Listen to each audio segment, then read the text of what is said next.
In today's video, I'm going to teach you how to use Kapwing's auto-generate subtitles tool.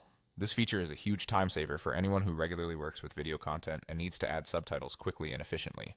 It's a straightforward process, but I'll walk you through it step by step to ensure you get the most out of this tool.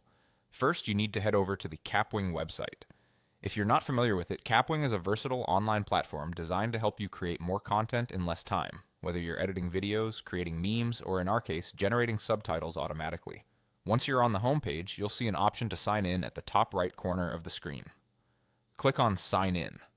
Kapwing makes it quite convenient by providing multiple sign-in options, but today we'll go with the Sign In with Google option. This is a nifty feature as it allows you to use your existing Google account to access Kapwing, saving you the hassle of remembering yet another password. Once you've clicked on Sign In with Google, you'll need to select the Google account you wish to use.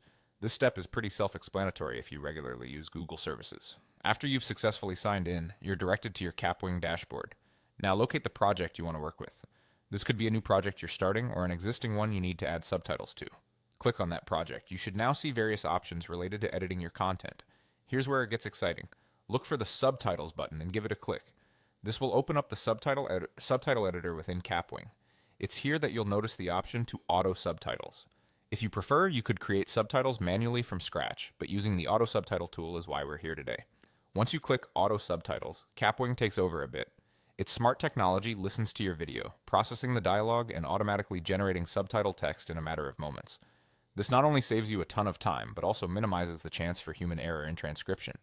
Just keep in mind the accuracy can sometimes vary based on audio quality and accent, so it might require a little tweaking here and there.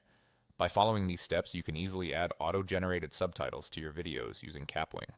It's a fantastic tool for content creators looking to make their videos more accessible and engaging. I recommend exploring additional features on Kapwing, as there's much more you can do to enhance your video projects. That's it for today's tutorial. Thanks for watching and happy editing.